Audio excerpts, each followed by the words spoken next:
सेनापति राहुत ने रानी रिमदा को ईरान में जाकर सब बता दिया। तो रानी रिमदा राहुत को कहती है कि हम फिर एक बार युद्ध लड़ेंगे, युद्ध करेंगे हम। तो राहुत कहता है, क्या रानी रिमदा, हम फिर एक बार युद्ध लड़ेंगे?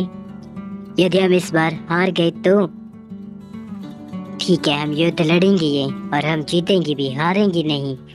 इस युद्ध को फतेह करेंगे रानी रिमदा, आप हमें सलाम।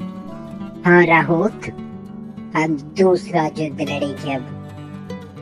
बख्शीबानो और पारू का तो अब पूरे राज्य में बांधा फूट गया होगा।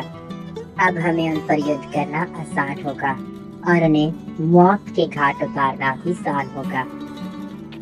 जी रानी रिमदा, इस बार हम ऐसे वार करेंगे कि सबको चकनाचूर कर देंगे।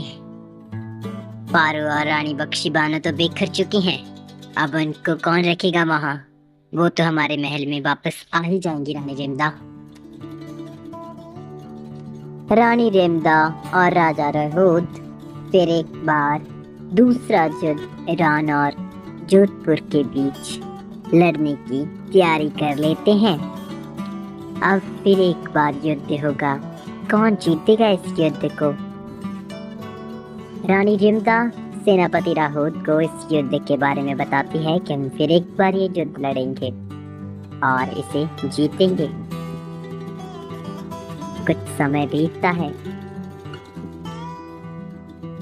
दूसरा दिन आता है।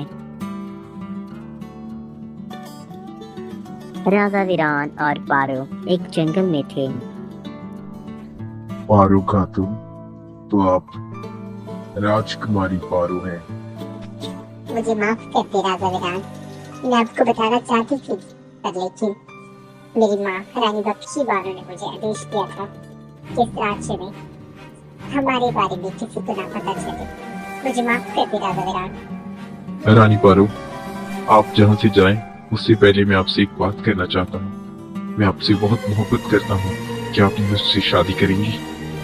अचानक पीछे से रानी बख्शीबानो कहती है, मैं तुम्हें कभी आज्ञा नहीं दूंगी, यह शादी कभी नहीं होगी राजा वीरान।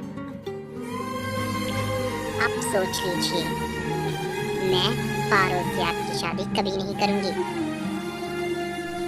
पर माँ, याद करें, हमको बचाने वाले यही हैं। चलो पारो यहाँ से, मैं कुछ नहीं जानती, तुम्हें यहाँ से चलना होगा और ऐसे बुरे राज्य में हम कभी नहीं रहेंगे जिसने हमारे ऊपर बहुत आग लगाई हो। चलो। हमने आपकी बहुत मदद की रानी बख्शीबानो, और आप हमें यह फल दे रही हैं, तो चले जाइए जहाँ से। रानी बख्शीबानो पारो को लेकर जाती है। रानी बख्शीबानो और पारो उस जंगल के थोड़ी दूर ही रुक जाते हैं।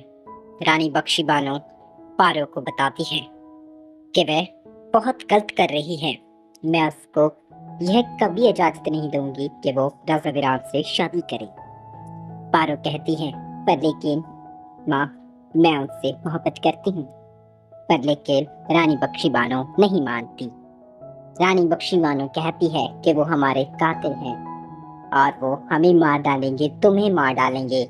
मैं इस मुश्किल में नहीं पड़ना चाहती कि तुम मर जाओ। पारो कहती है, नहीं माँ, वो हमें नहीं मारेंगे, वो मुझे कभी नहीं मारेंगे। लेकिन रानी बख्शीबानो मानती ही नहीं थी। रानी बख्शीबानो ने पारो को ये बात कह दी थी कि अब हम बहुत जल्द यहाँ से चले जाएंगे। रानी बख्शीबानो और पारो जोधपुर के महल में वापस आ चुके थे। जब वो अपने कमरे में थे, तब एक गुड़िया उनके कमरे में आती है और उन्हें कहती है कि बहुत जल्द राजा वीरान और रानी साकिनी का रिश्ता होगा, आपको उसमें आमंत्रित है। यह कहकर वह चली जाती है।